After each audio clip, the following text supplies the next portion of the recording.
They are striving to strengthening diversity in our community, and they're actively engaged with various cultural groups and traditions. Please join me in welcoming the members from the Diversity Thunder Bay Group. Thank you so much, Rebecca Johnson, and thank you so much, Brenda Roy. Thanks for joining us on this show. Thanks for your time. Thank you very much. Yes. So, since I moved to Thunder Bay 5 years back, I have seen Rebecca almost in many of the cultural events around the city, and Brenda, I've recently got to know you through the Diversity Group. I'm amazed with the motivation and the drive and the energy that you have in taking forward these discussions and dialogues on diversity. What is your motivation to support this inclusive environment? Well, do you want to start, Brenda? Yes, I think my motivation is probably mixed. I think it came from my family. Originally, I grew up in a small town and then in the city of Winnipeg, in areas that were not particularly diverse, but my family were very respectful and interested in all people, and we often had guests in our home, university students who needed a place to go for Christmas dinner, or overseas Air Force people who were studying or training in Winnipeg. So that was part of my early experience. Another part of my early experience was my mother actually, for 2 years, taught at, or not taught, but worked in the kitchen as a nutritionist sort of thing in the residential school at Norway House. And from that experience, she came back with a great respect for Indigenous people and the culture that she had learned about. And so she passed this on to us as we were growing up, and several people from Norway House were guests in our home, again, as I was a child. So I think this, coupled with my Christian faith, which has always, justice issues have always been a big part of that for me.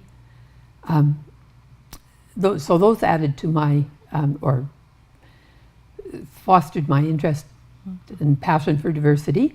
At a later point, one of my sisters worked in Africa for many years, and my other sister was married to a Swazilander, and so I have a nephew who is a mixed race, and that brought everything home a little bit, because as he was growing up in Toronto, of course, very concerned about his safety and what his experiences would be.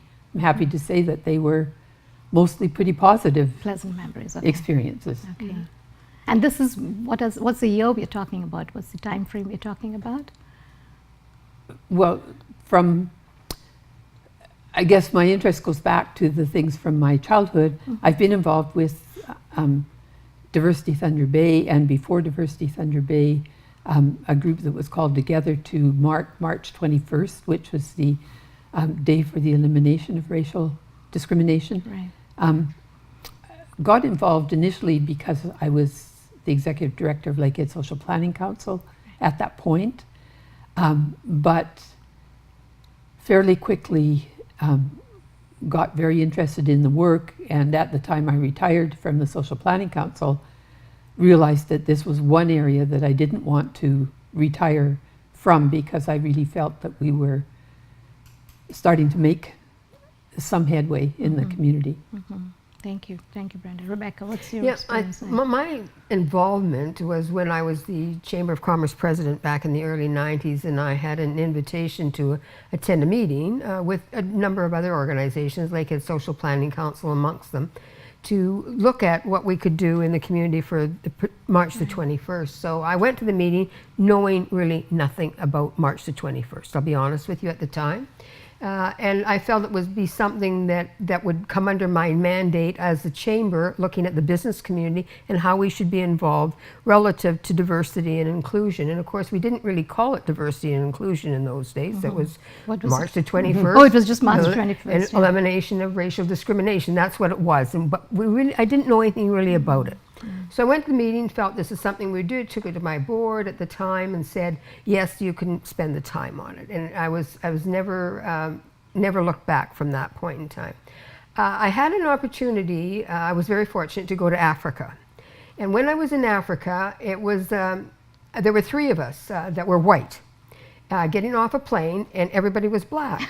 And it was, whoa, this was very different. And in Temagan, I'll never forget it, the people speak to you like their space, like in North America, our space is about a yard away from each other when we talk. But in Africa, they're right on top of you. And that's all fine, but it was, this is very different. Oh my goodness, how do I adjust? I am white with all black people, and the first thing that came to my mind, I'll never forget it, is how do I tell them apart? Because they're all black. I mean, how they all look the same, but they don't. And people don't that are all black. They don't. Absolutely. But those are the things that came to my mind. When I left Temagan, I said, you know what? Now I'm in the reverse situation of what it's like to be not and I was not discriminated against there, but it put me and made me think about things very, very differently. So when I came back, it said to me, this is work that we have to do. Our community was starting to change, not only Indigenous, but some, I grew up, there was one black family in Thunder Bay, lovely family in Westport. That's all I ever saw. So but they were starting to change. Then 3 years ago, I have now a great-grandson who is half Indian. And isn't that, like, we're talking from India. My grandson-in-law is East Indian. So it also identified for me, what do I know about the culture? What do I need to know? So it also said that he might have some challenges. This young little person now, what are the challenges he's going to face? Because it's a different society. So that it continues my work. And I just have become, it's a passion for me. It's truly a passion because I feel everybody should be treated equally. I don't care what you look like, what you think, I might not agree with you for whatever reason, but I treat you because you're a person, and that's what we should be doing. I feel very strongly about that. Yeah, diversity is also about fairness, equal opportunity and fairness and without protection question. to everybody. Yeah. On that positive note, we'll take a very, very short break. And dear viewers, stay tuned. We'll be right back, continuing this discussion, this important discussion I feel that we're having today on diversity. Welcome back, viewers. You're watching Asian Vibes, and my guests today are Rebecca and Brenda from the Diversity Thunder Bay Group. Rebecca, you were mentioning that times are changing. Yes. And you have seen different groups coming into the community. Do you think there is a change in mindset or approach to welcoming these diverse groups in our community today? Is there a change in philosophy, attitude, approach? You name it. There's no question our community has changed. When I think of when I mentioned earlier that we had one black family when I was growing up in Thunder Bay, I mean, now the community I live in Thunder Bay, I am in the minority. I find that quite fascinating. I live in a community in Thunder Bay where it is black and brown, and I am one white person. So that is a huge change. Is it good? I think it's wonderful. To be able to find out what's going on around the world right in your own backyard, to exchange, learn cultures, learn about other people, I think it's a real advantage to our community. So over the years since we became involved with Diversity Thunder Bay, the cultures, the individuals have changed. There's also a bit of a resistance to that coming, but I always say to people now, this is the new Thunder Bay. Get with it, embrace it, because it's not going to change. This is where we are now, and this is a good thing in Thunder Bay. And I see that we will progress because we have that. It's wonderful to be able to pick. I'm meeting with the Suki president, who is East Indian, in a week or so. I'm excited about that because he will bring new and ideas to our community. You can't just stay in one little bubble. Where does that get us? We're international now. So we can learn, we can gain, we will have the networks that you bring, that other people bring to our community. That's all an advantage for us. We're very fortunate that we have that. We're fortunate we have the college, we're fortunate we have the university that are attracting international students, which we hope that they will stay and become business people in our community. And contribute to the, Back give it to back us, to the yes, community. without question. Yeah. Yeah. That's how I've seen myself growing in this community. It's wonderful. Yeah. So we talk of diversity and inclusion in the same breath. Yeah. But there is a distinct difference. Like there is difference of people coming from different places, and inclusive is to embrace, like you said, right? What is your experience? What are the key concerns that you see today with regards to everybody taking an onus or responsibility in embracing this new community or global, international, whatever it is, but it is changing. Yeah. And how do we take responsibility for it and embracing it? Well, I think one of the things that's my understanding of things that's changed, I think that some years ago I would have said, we're all the same, and we're not all the We're same. not, yeah. And to say that denies people's distinct cultural experiences, and I didn't really understand that. But now I'm coming to understand that, and I realize that really what we're talking about in terms of inclusion is not that everybody has to come and become Adapt the same, to, yeah. adapt to what they come to, and forget everything that they've come They from. come with, yeah. But rather they bring what they've come from, and we learn from that as they learn from Correct. Each us, other, yeah. and the whole community becomes the better for that, becomes enriched for that. But it isn't just a matter of you have to come and forget everything in order to fit in. No, I see Rebecca. No, completely because I agree. agree, Brenda. Yeah. Because we should really seriously embrace that change and that difference and what people have to contribute to our community. That's how we grow as a community and broaden what we are. And I think when I was growing up, there was no television, for example. When I was really, really young, it ages me, it shows my age, but at the same point in time, everything is instant now. So we need to be part of that global society. And you can't do that without welcoming people. We need immigrants into our community because we don't have enough of a workforce. And if we don't get immigrants in, who's going to do the jobs? We have jobs in this community. And so to me, we need to welcome people to come and take that, to make our community grow. We aren't doing it ourselves, so we need that immigrant. We need the refugees that are coming to our country. And many of them are well-educated people. So it's not, so they're ready and they're willing to work and take on jobs that unfortunately some of the people that have been here for a number of years don't want to do. So we're very fortunate that they're here and willing to do that. As part of your association with this group, what are the other concerns that you see besides changing mindset, which will not happen overnight? No. We can't do that overnight. Yeah, it takes time for all of us to embrace new ideas, new people, everything. So with regards to that, what would be your opinion or your thoughts on the concerns besides the actual inclusion? What are the other major concerns that you see? Well, I guess the concerns are personal inclusion, like how we relate to each other You on a just personal said level. a very pronounced, very poignant thought over there. Yeah. But the other concerns are the systemic ones. What are the things that may exist within our institutions, for example, that we're not really even aware of, that are barriers to people who are coming into the city, whether Indigenous people or immigrants coming from other countries. So are we like- talking of education at various levels or Yes. awareness at Yes. various levels? Yes, and a re-examination of policies and the way we do business in so many different ways. So it's just a whole new awareness.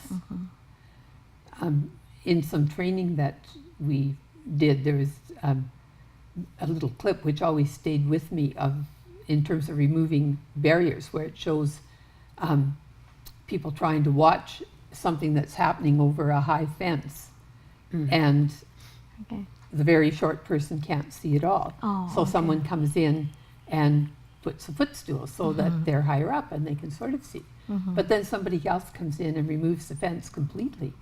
And so, it's not just that You don't see you it have some assistance, at but different, yeah.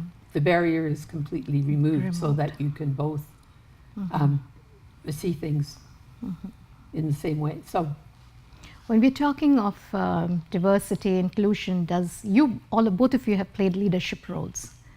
What influence could leaders bring to this change or this move? Well, my feeling is that you have to really believe, you have to be a cheerleader in a lot of ways. That you have to say, this is my belief system. And you're never going to change everybody. So I've given that up, and I don't bother with some part of the population because they're never going to change. But the people that are and the youth are coming up and looking at things in a different way. So within that, you have hope for what the future will be. And the people that are in the middle, and it's not necessarily age group, by the way, it's just the people that are in the middle that are, well, I'm looking at that. Those are the people you work with and say, how can I make them and how can I assist them to change? So you go out and you do that. You do that. You talk to them one-to-one. It's conversations that make change. And focus on the youth, like you said, That's the right. young people. I On think- that, again, promising note, we'll take a very short break. Dear viewers, stay tuned. We'll be right back. Welcome back, viewers. We are watching Asian Vibes, and we're talking about diversity and inclusion with members of the Diversity Thunder Bay group. Please tell us about the group itself. What is its mandate, and when did it start? Who started it? I guess we both were. We've both been here Both of since them. Yeah. Okay. day one, so to speak. Foundations, Go ahead, Brenda. yeah. You're Foundation the members. secretary. She says she's the one that pulls all the notes together for us Okay. and does a good job of that. And we started changed from being a group that just met to mark a particular day to becoming actually Diversity Thunder Bay, because we felt that the issues were bigger than just marking them one day a year, that we needed to be doing ongoing work. And that would have been in the early 90s, yeah. Early Yeah. 1990s. And then we formulated from there. But we are Yeah. still a group. We are not incorporated. We're a community group of individuals. Organizations are represented at the table as well, but just all feel very strongly about what we do. We have a terms of reference, which would be similar to many other organizations, whether how we set up our organization. But we have a membership fee. So, but that really is more of we really don't do a lot with that. It just goes into our operating. Okay. Helps us do our whatever we're doing at the time. The funding comes basically the surplus from the breakfast that keeps us going. And then really, Brenda, we donate most of that back to the community. Community itself.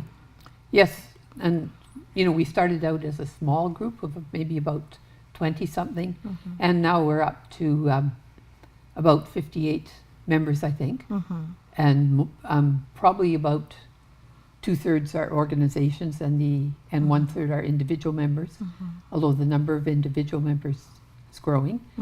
But anybody who is interested can become a member by paying the modest membership fee, and then they're kept in touch by emails, both in terms of our monthly meetings, the minutes from the meetings, but also we have quite a network of information.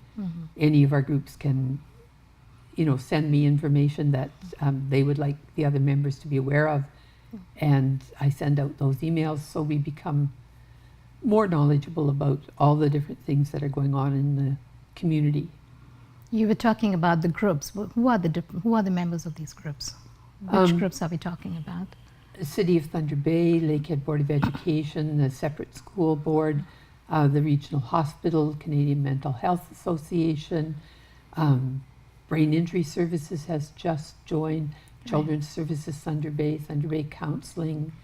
Council of Clergy.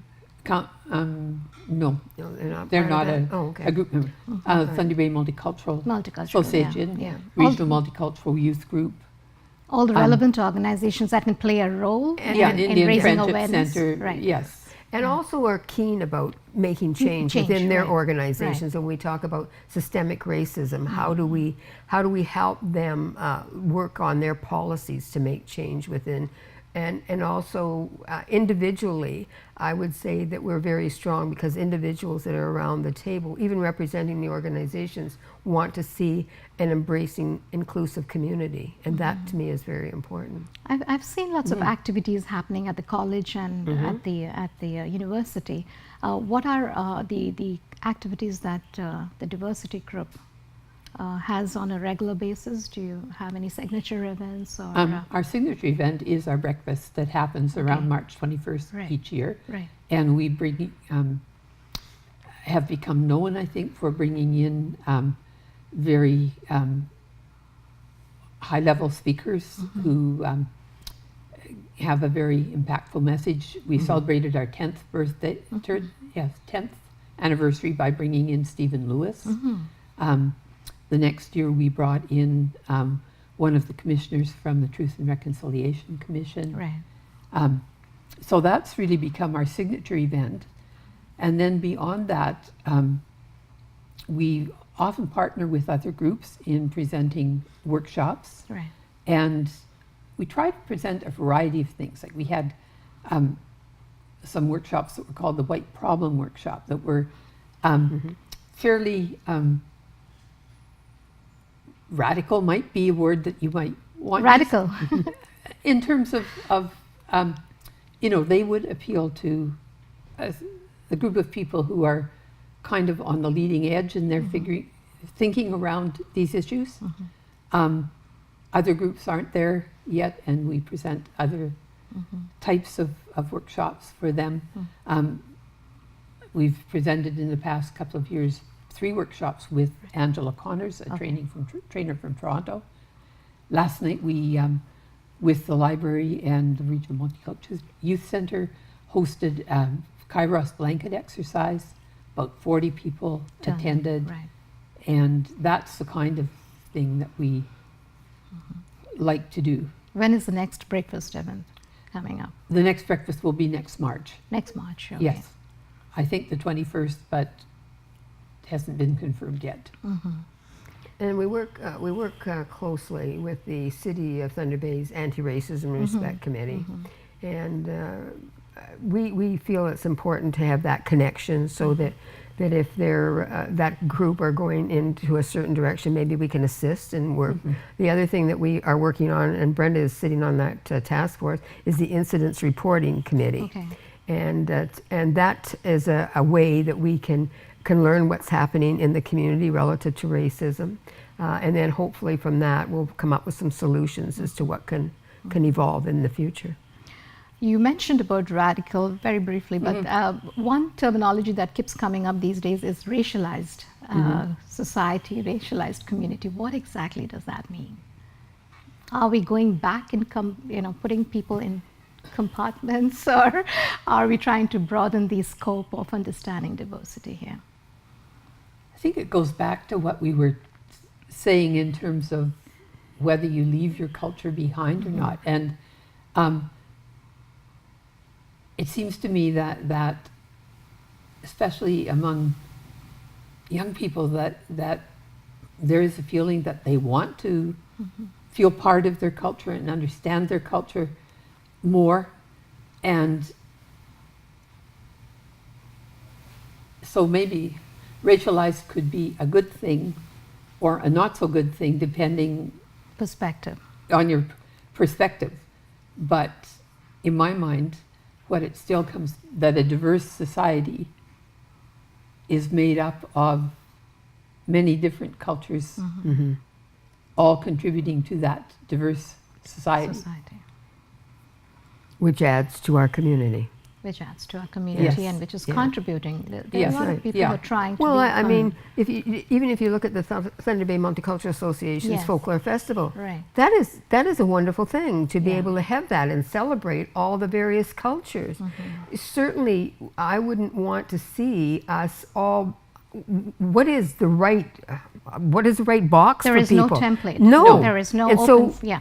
to me, that isn't. I wouldn't want that. To be honest with you, I feel that we gain so much by being, together, but celebrating. I mean, that's a very. I mean, my family celebrates Swedish Christmas Eve. I mean, to me, but that's part of who we are. And I've seen you at our Indian And I- cultural and that's festivals right. too. So, but that's what, and I think of Black History Month. But those are really important. That's part of our community, exactly. and we gain from that. So I don't Yeah. want to ever see us into a box Any of compartment, what is yeah. that? No. 2 days back, I went to Magnus Theatre to see The Migration Path. Right. A beautiful play, Yes. telling the stories about the Syrian refugees, especially the youth, the young people. Well, thank you so much for your time. I'm glad we had this very important discussion that we need to all, not shy away from talking about No. diversity. I don't think this is the time to talk about it. And especially people like you who are taking leadership roles and, being cheerleaders. Thank you for having us. Yeah, thank you Thank so much you. for doing all the activities with regards to diversity, and wish you all the very best. Thank you very much. Thank you. Thank you, viewers, for joining us on this episode of Asian Vibes. The show profiles the Asian diversity in Thunder Bay. Thank you so much.